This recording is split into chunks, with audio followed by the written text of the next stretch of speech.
Hey, how's it going everyone? OutlawClient here, back again this week with another episode of Fisticuffs Friday. And in this week's episode, I've gone back to Skullgirls Encore. Now, I know a lot of you guys might be thinking, Outlaw, what's going on here? This isn't Mortal Kombat. Am I going to have to get my pitchforks and torches out? Well, thankfully, don't worry guys, you won't have to be getting those out. This is actually Skullgirls' second Encore, and in case if you didn't know, it actually added a brand new character, which is Robo Fortune, which you'll see in a moment, alongside a new stage, and a couple of the story modes have voice acting as well, which is a pretty cool feature, so I'll probably go over those again. But yes, I also wanted to say that there was an update before second Encore which added both Beowulf and his arena stage as well, which I failed to show at the time, because I believe I was playing, was it Mortal Kombat or another game? Not entirely sure, but I thought I'd get all of those back in, you know, it's about time.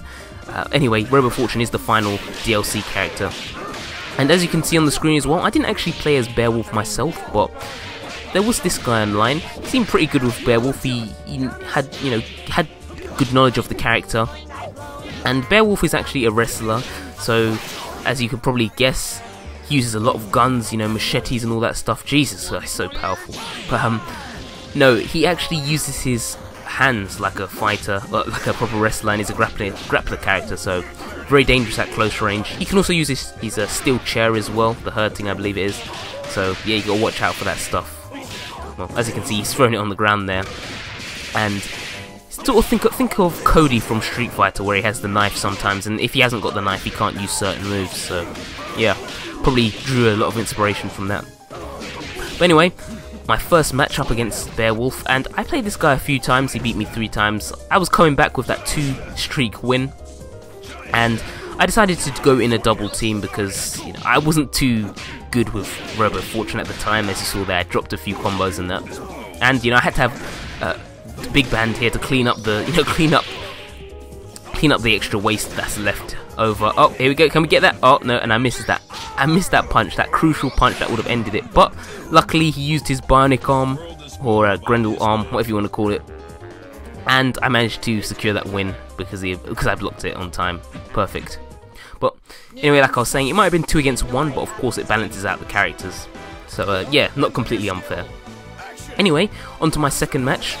And by the way, the Robo Fortune actually has some pretty cool costumes. Well, most of the characters have really cool costumes. Usually all of them have at least one other character costume that relates to another fighting game. But in the first match, as you saw, I had pink Robo Fortune, which was, breast cancer awareness Fortune. You can't forget about breast cancer, can you?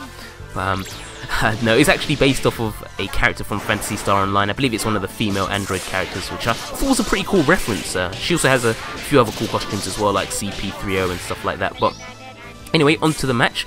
At the moment, I'm using a Gravity Suit Samus costume, which, if you guys know me, I'm a huge fan of Metroid. And actually has a few changes as well, like she has a self-destruct move and it will cause her to have a powerbomb type explosion, and she'll flash as well, sort of like when she got a powerful beam in Super Metroid as well, which is a pretty cool nod.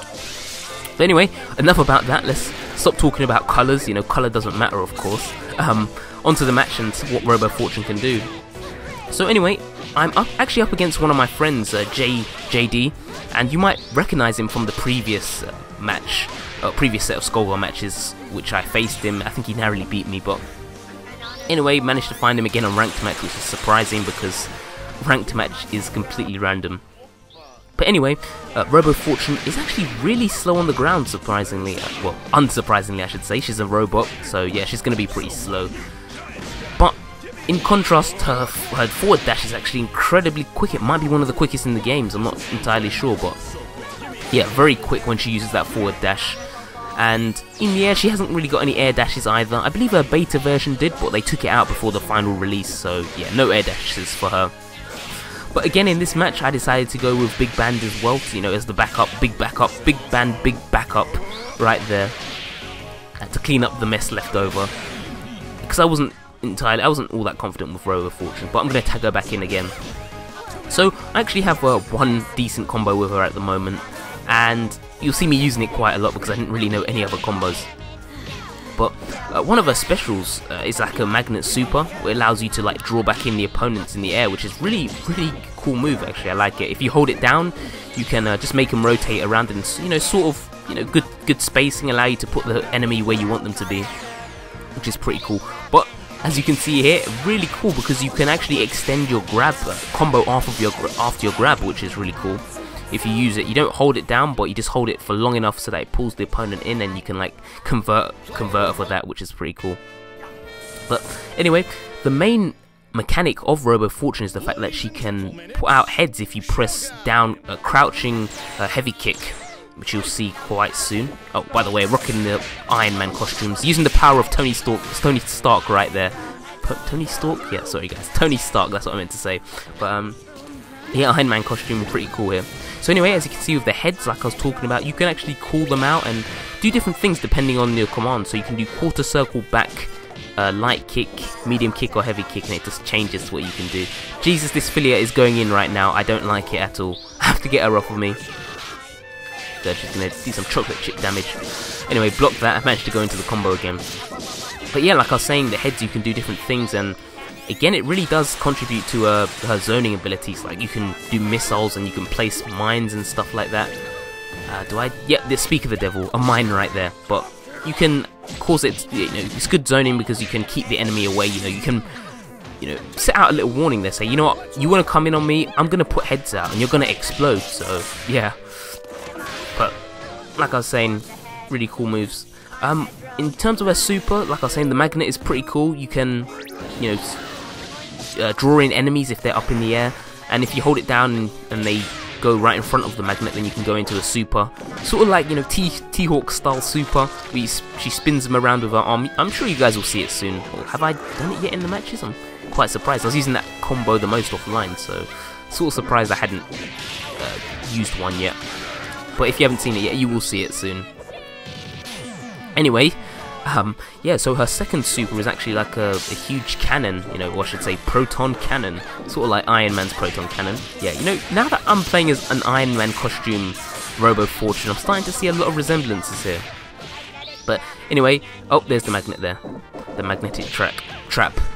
But yeah, like I was saying, you can use like a proton cannon type move, and depending on how long you hold down the attack button, or sorry, which attack button, if you've got light, it will be a light one, medium will be a medium one, and you guessed it, a heavy one will be a much stronger one, which is pretty cool.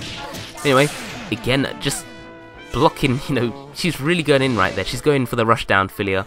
I guess Filia is a rushdown character anyway, but yeah, tried to get her off of me with those using the heads and stuff, which is, yeah, I like that a lot. So anyway, moving on to the third and final match, I have the gravity suit Robo Fortune again. Quickly mention as well, there's also a normal Samus suit as well, the various suits, so didn't show that one off, but you'll probably see it in a future episode, because I am enjoying Robo Fortune quite a lot. I can see myself playing as her again quite often. But anyway, also as you can see there, her medium, her jumping medium punch is actually the one where she spins and does like a series of slashes. Really, really good as a cross-up move. Not only because it's fast, but it hits multiple times as well, so they have to continuously block, which might be pretty hard for the enemy.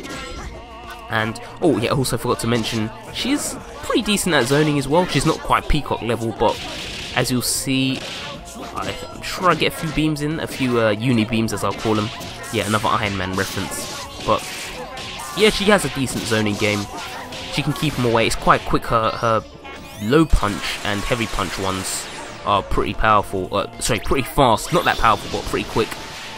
On startup, her heavy punch is a lot more powerful, but it will take a little bit longer to get out.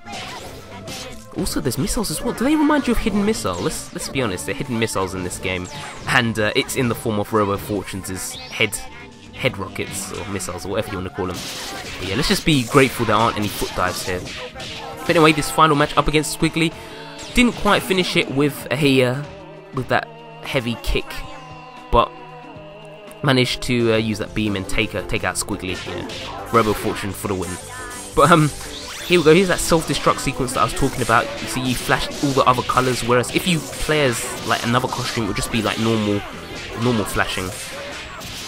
Yeah, pretty cool nod. You can use a combo, and it'll just like blow up mid-combo, which is pretty cool. Does tons of damage, by the way, if you're like doing one versus one.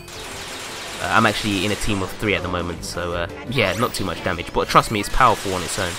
And also, here are the final cannons. So that was the light one, then the medium one, and here's the heavy one. If I didn't suck so badly and I could get the command off properly, But yeah, holding down the heavy punch while doing that command will actually do the heavy cannon, which is pretty cool.